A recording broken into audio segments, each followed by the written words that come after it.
오늘 말씀 제목은 데오빌로여라는 제목으로 사도행전 1장 1절 2절 말씀을 중심으로 사도행전 서론을 우리가 공부하겠습니다. 지난 몇 달 동안 누가복음을 통해서 예수님의 생애와 사상을 공부했습니다. 또 몇 주 동안에는 순환절에 건너뛰었던 예수 그리스도의 순환과 관련된 말씀을 마음에 새겼습니다. 누가복음을 통해서 저는 개인적인 신앙생활과 교회 방향을 늘 새롭게 정하고 있다고 해도 과언이 아닙니다. 특별히 누가복음 6장 38절 상반절 말씀이 늘 그러한 방향을 새롭게 잡아주는 말씀이 됩니다. 누가복음 6장 38절 주라 그리하면 너희에게 줄 것이니 곧 후이되어 누르고 흔들어 넘치도록 하여 너희에게 안겨주리라.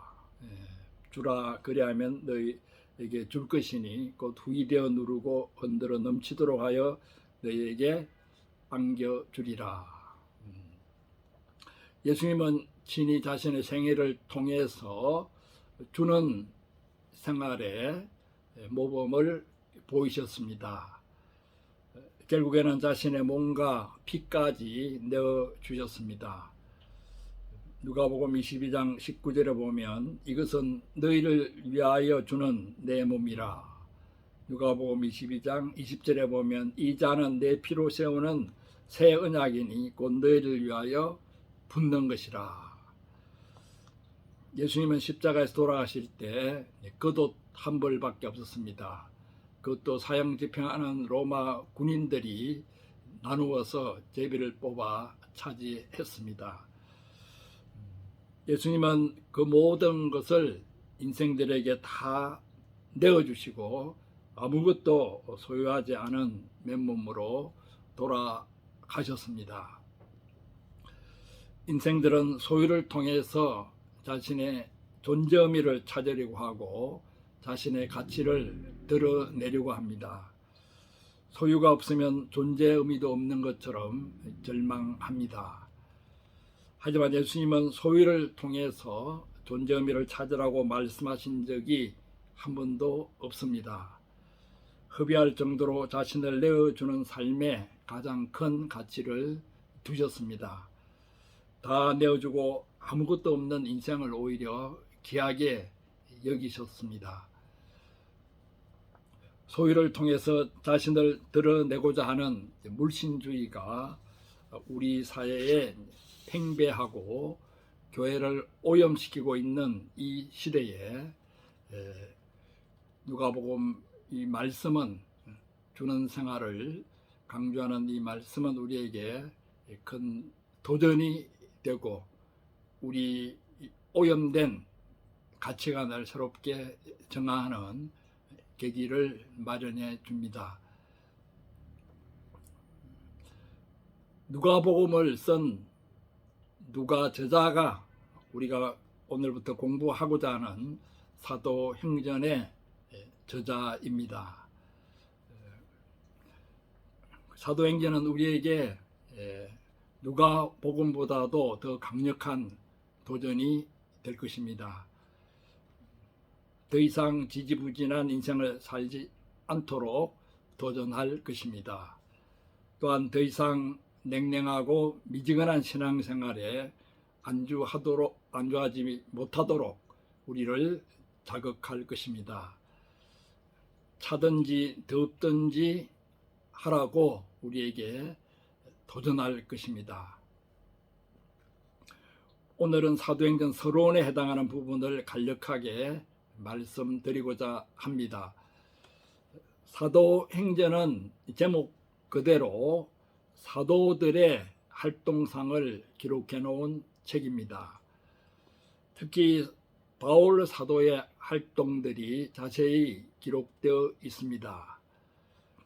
예수님이 세우신 12사도들의 활동상이 중심이 되지 않고 오히려 교회를 핍박했던 바울의 활동상이 중심이 되고 있는 것은 역사의 아이러니입니다. 사도행전을 통해서 우리는 베드로의 활동상을 조금 엿볼 수 있지만은 사도 요한이 어떻게 전도를 하였는지, 안드레아와 마테아와 같은 사도들은 어떤 지역으로 가서 활동했는지 전혀 알 수 없습니다. 그러나 성령께서 사도 바울을 어떻게 인도하시고 쓰시는가를 보면은 다른 사도들도 어떻게 쓰임을 받았는가 짐작할 수 있습니다. 말하자면 바울은 사도의 전형인 셈입니다.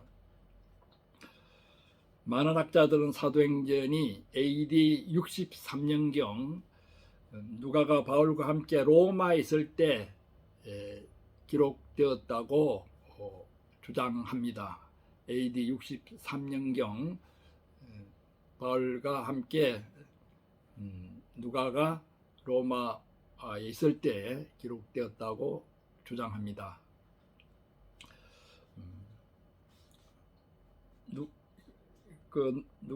누가가 바울과 함께 로마에 있을 때 그 기록이 디모데후서 4장 11절에 나와 있습니다. 디모데후서 4장 11절. 그 앞뒤 문장을 읽어보면은 너는 어서 속히 내게로 오라. 바울이 디모데에게 하는 말씀이죠. 너는 어서 속히 내게로 오라. 데마는 이 세상을 사랑하여 나를 버리고 데살로니가로 갔고 그레스게는 갈라디아로, 디도는 달마디아로 갔고, 어떤 사람은 바울을 버리고 다른 지역으로 갔고, 또 다른 사람들은 바울을 배신하고 버리고 갔는지 아니면 전도 사역을 위해서 따라갔는지 모르지만은 바울을 다 떠나갔습니다. 그런데 누가만 나와 함께 있느니라. 누가만 나와 함께 있느니라. 내가 올 때에 마가를 데리고 오라. 그가 나의 일에 유익하니라.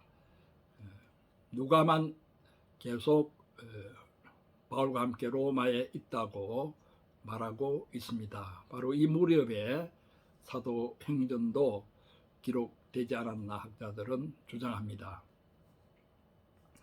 누가는 그 당시 의사였습니다. 의원이었습니다.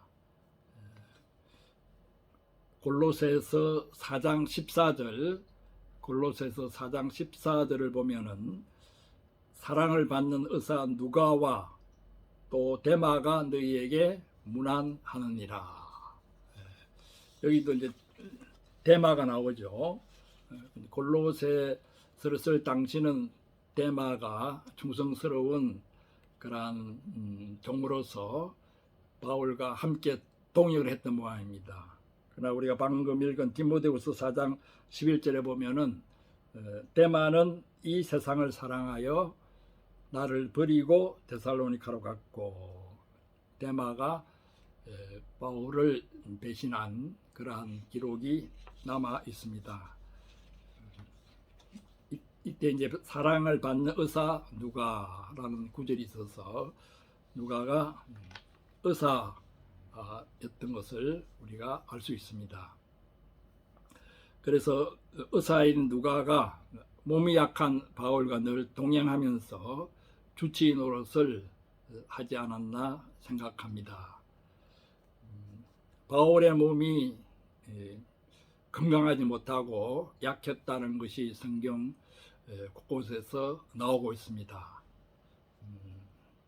고린도후서 10장 10절에 보면은 그들의 말이 그의 편지들은 무게가 있고 힘이 있으나 그가 몸으로 대할 때는 약하고 그 말도 시원하지 않다 하니, 바울이 글과 편지로는 힘이 있고 무게가 있지만 직접 대면해서 보면은 몸이 몹시 약하고 또 말도 잘 하지 못했던 모양이죠. 유창하게 하지 못했던 모양이죠.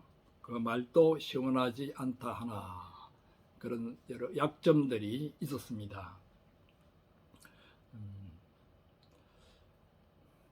그리고 고린도후서 12장 7절 이하를 보면은 바울이 구체적으로 어떤 병이 있었는가를 말하진 않고 있지만은 일생 동안 지병을 가지고 있었던 것을 알 수 있습니다.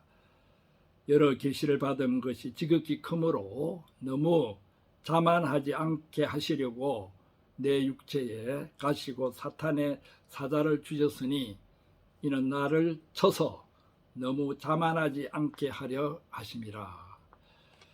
이것이 내게서 떠나가게 하기 위하여 내가 3번 죽게 간구하였더니 나에게 이르시기를 내 은혜가 너에게 족하도다. 이는 내 능력이 약한 데서 온전해짐이라 하신지라. 그러므로 도리어 크게 기뻐함으로 나의 여러 약한 것들에 대하여 자랑하리니 이는 그리스도의 능력이 내게 머물게 하려 함이라.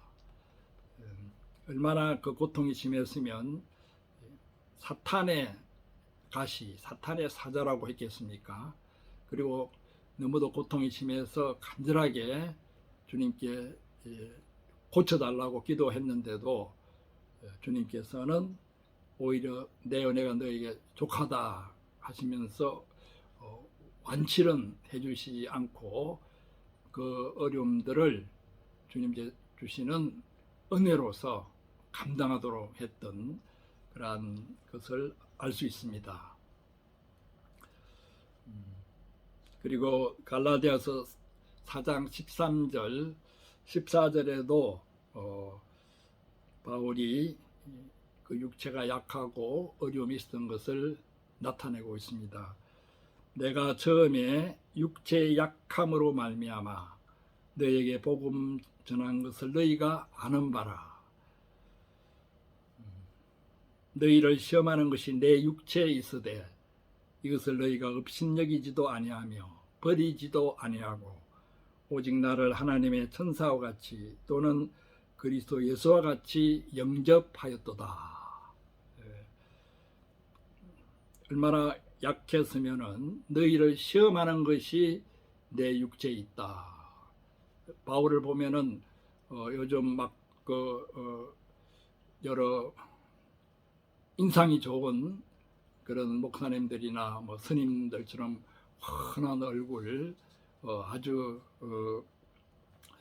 보통 말하기를 은혜로운 그런 풍채를 가지고 얼굴을 가지고 있지는 못했고 오히려 육체가 교우들에게 시험이 되는 그런 어려움들이 있었지만은 그러나 너희가 나를 업신여기지도 아니하고 버리지도 아니하고 마치 천사처럼 이렇게 영접해 주었다. 그렇게 교우들도 참 훌륭한 것 같습니다. 요즘 같으면 그냥 인상이 별로 좋지 않으면은 무시하는 경향이 있는데 또 은혜가 없다 단정을 내리고 예면하는 경우가 있는데 그런 시험하는 것이 있었지만은 바울을 신실한 하나님의 종으로 영접하고 대접한 그 교우들도 참으로 훌륭한 교우들이었다고 생각이 듭니다. 이렇게 허약한 바울과 줄기차게 동행하면서 주치 노릇도 하고 동역도 했기 때문에 누가가 바울 사도의 활동을 중심으로 사도행전을 기록할 수밖에 없었습니다. 또한 그 당시 누가는 의원 자격증을 따기 위해서 많은 공부를 했을 것입니다. 헬라 자연 철학과 자연 과학 그리고 갖가지 질병들의 증상과 치료법 또 해부학까지 열심히 공부하고 몸소 실험을 해보기도 했습니다. 바울 역시 히브리 문화와 헬라 문화, 로마 문화에 관한 지식들을 두루 갖춘 대학자였습니다. 그러한 바울의 활동상을 기록할 만한 인물로 누가가 적합했을 것입니다. 누가는 의학, 해부학을 공부한 사람답게 글의 구성이 치밀합니다. 누가복음도 그러하지만은 사도행전도 교회가 확장되어가는 과정을 군더더기 없이 핵심만을 짚어가면서 치밀한 구성으로 기록해 놓았습니다. 그런데 사도행전을 보면은 한창 전도 사역이 시작되다가 갑자기 로마에서 이렇게 허지부지하게 끝난 듯이 그렇게 기록되어 있습니다. 완결되어 있지 않은 책처럼 여겨집니다. 사도행전 28장 30절 31절을 보면 바울이 온 이태를 자기 셋집에 머물면서 자기에게 오는 사람을 다 영접하고 하나님의 나라를 전파하며 주 예수 그리스도에 관한 모든 것을 담대하게 거침없이 가르치더라. 이렇게 누가복음의 마무리 또 마태 마가복음의 마무리와는 다르게 글이 갑자기 끝나는 듯한 인상을 받습니다. 그래서 누가가 계속해서 기록하려고 하다가 어떤 이유로 글을 중단하게 되었다는 견해도 있습니다. 그 당시 이 복음서를 쓴다든지 글과 편지를 쓸 때에는 지금과 같이 종이에 쓴 것이 아니고 양피지 두루마리에 썼습니다. 제가 양피지 두루마리 전시를 할 때에 전쟁기념관에 가서 구경한 적이 있는데 그 빽빽하게 양피지 두루마리에 쓴 글들을 보았습니다. 그래서 그 당시 누가복음이나 사도행전을 그 정도 쓸 수 있는 양피지 두루마리 묶음은 대개 35피트 그러니까 10m 가량 되었습니다. 그 10m짜리 양피지 두루마리를 이렇게 파는 것이죠. 또 반이 되는 5m짜리 양피지 두루마리도 있고 그런 구격품들이 있었던 것입니다.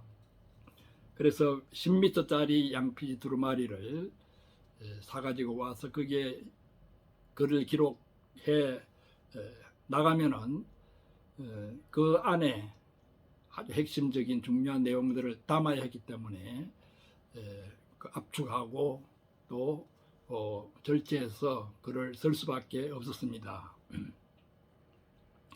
그래서 대개 보면은 마태복음, 요한복음, 누가복음, 사도행전은 10m짜리 양피 두루마리에 쓴 것처럼 그 길이가 비슷합니다. 그러나 이제 마가복음 같은 경우는 반 두루마리, 5m짜리 양피 두루마리에 쓴 것처럼 여겨집니다. 그러니까 마무리를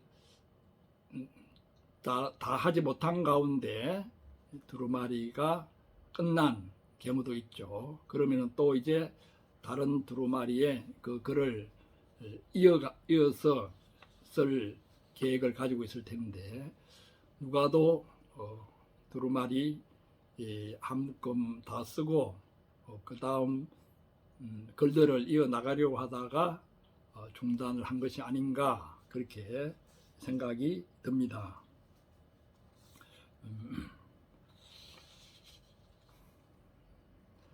누가가 다른 두루마리의 사도행전을 계속 썼다고 하더라도 역시 마무리는 할 수 없었을 것입니다. 왜냐하면 사도행전은 엄밀한 의미에서 세대를 초월해서 여러 세대를 거쳐서 계속 이어져야만 하기 때문입니다. 예수님께서 마태복음 마지막 명령으로 주신 말씀이 우리가 잘 아는 지상 전도의 말씀입니다. 예수께서 나와 말씀하여 이르시되 하늘과 땅의 모든 권세를 내게 주셨으니 그러므로 너희는 가서 모든 민족을 제자로 삼아 아버지와 아들과 성령의 이름으로 세례를 베풀고 내가 너희에게 분부한 모든 것을 가르쳐 지키게 하라. 볼지어다 내가 세상 끝날까지 너희와 항상 함께 있으리라 하시니라. 모든 민족을 제자로 삼아라. 모든 민족을 제자로 삼는 이 방대하고 어마어마한 이 사도행전의 역사는 지금도 계속되고 있기 때문에 사도행전은 끝나지 않은 것입니다. 그래서 사도행전은 지금도 기록되고 있고 주님 오시는 날까지 기록될 것입니다. 우리의 개인의 신앙생활과 교회 활동들이 사도행전에 그대로 이어져서 기록되고 있는 셈입니다. 그런 의미에서 사도행전은 마무리되지 않고 열린 형태로 끝나고 있는 것은 하나님의 오묘한 섭리입니다. 우리 자신이 바로 사도행전의 흐름 한가운데 있습니다. 사도행전 1장 1절에 보면은 수신인이 데오빌로라고 되어 있습니다. 데오빌로여 내가 이전에 쓴 글, 누가복음에서는 이러이러한 글을 썼는데 이제 그 이후에 글을 쓰겠다. 그리고 데오빌로에게 쓰고 있습니다.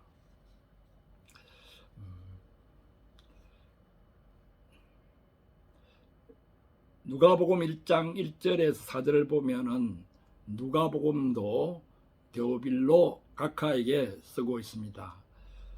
우리 중에 이루어진 사실에 대하여 처음부터 목격자와 말씀의 일꾼된 자들이 전하여준 그대로 내력을 저술하려고 붓을 든 사람이 많은지라. 그 모든 일을 근원부터 자세히 미루어 살핀 나도 데오빌로 각하에게 차례대로 써 보내는 것이 좋은 줄 알았노니 이는 각하가 알고 있는 바를 더 확실하게 하려 함이로라. 알고 있는 바를 더 확실하게 하려 함이로라. 데오빌로는 이미 신자가 되어 있고 여러 복음의 증인들을 통해서 복음의 내용에 대해서 잘 알고 있는 사람인데 다시 한번 사도행전 편지를 통해서 데오빌로에게 이러한 기록을 남기는 것은 이미 알고 있는 바를 더 확실하게 하기 위함이다. 우리도 성경을 그동안에 많이 배우고 또 사도행전을 공부한 교우들도 있겠지만은 이미 알고 있는 바를 더 확실하게 하는 것도 중요하기 때문에 이러한 공부가 다시 새기는 공부가 의미가 있다고 여겨집니다. 데오빌로는 그 이름의 뜻이 하나님을 사랑하는 자라는 뜻입니다. 데오는 하나님이죠. 빌로는 필레오, 사랑. 하나님을 사랑하는 자라는 뜻입니다. 실제로 그런 이름을 가진 사람들이 많이 있었을 것입니다. 그런데 누가복음에서는 각하라는 존칭이 들어가 있지만은 사도행전 첫머리에는 각하라는 명칭이 빠져 있습니다. 왜 각하라는 명칭이 직책이 빠져 있는가에 대해서 여러 견해들이 있지만은 그것은 그렇게 큰 중요한 문제는 아닌 것 같습니다. 다만 데오빌로 각하라고 쓸 때에는 뭔가 중요한 직책을 맡아서 열심히 일을 한 그러한 때였고 사도행전을 받을 때에는 각하라는 존칭이 빠져 있는 것을 볼 때에 아마 어떤 직책에서 퇴임을 하고 어떤 노후를 보내고 있던 그러한 시기가 아닌가 싶기도 합니다. 중요한 것은 누가가 데오빌로라는 사람의 신앙 성장을 위해서 누가복음과 사도행전이라는 길고 긴 편지를 두 묶음의 양피지 두루마리에 정성스럽게 썼다는 사실입니다. 누가는 데오빌로 한 사람을 위해서 요즘 말로 하면 1대1로 양육하기 위해서 편지를 쓴 셈입니다. 한 사람을 전도하기 위해서 이렇게 길고 긴 편지를 쓸 수 있는 사람은 아마 요즘은 찾기가 힘들 것입니다. 이 데오빌로라는 이름 대신에 우리 이름을 한번 대입해 보아도 좋겠습니다. 누가 저자가 누가 의사가 나 한 사람에게, 데오빌로 같은 나 한 사람에게 신앙을 돕기 위해서, 또 우리가 알고 있는 바를 더 확실하게 하기 위해서 이 편지를 쓰고 있다 생각하고 사도행전을 읽으면, 공부하면 큰 유익이 있을 것입니다. 이상에서 우리는 사도행전이 주로 바울의 활동상을 기록하게 된 이유에 대해서 생각해 보았습니다. 또한 사도행전이 마무리가 되지 않고 지금도 이어지고 있으며 우리 자신들이 사도행전의 그 흐름 가운데 그 한복판에 있다는 사실을 상기했습니다. 그리고 한 사람의 양을 위해서 길고 긴 편지를 쓰고 있는 누가의 목자의 심정을 배울 수 있습니다. 이런 몇 가지 점을 마음에 품고 앞으로 사도행전을 공부하면은 도움이 되겠습니다.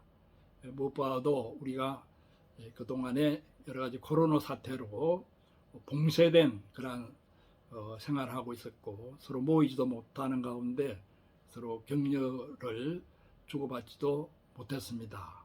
우리의 신앙과 우리의 교회가 침체되는 그러한 느낌을 가지지 않을 수 없습니다. 우리가 좀 더 사도행전 말씀을 통해서 우리의 침체된 마음과 침체된 신앙과 교회를 새롭게 좀 더 적극적으로 활성화시키는 그러한 계기가 되었으면 좋겠습니다. 또 우리가 많은 욕심을 내기보다 누가 저자가 한 사람 데오빌로의 신앙을 위해서 편지를 쓴 것처럼 우리도 한 사람, 내가 좀 끝까지 기도하고 돕고자 하는 한 사람을 생각하고 우리가 헌신하고 애를 쓰면은 우리의 신앙과 교회도 더욱더 활성화될 것이라고 믿습니다. 이러한 은혜가 여러분과 저에 있기를 축원합니다. 아멘.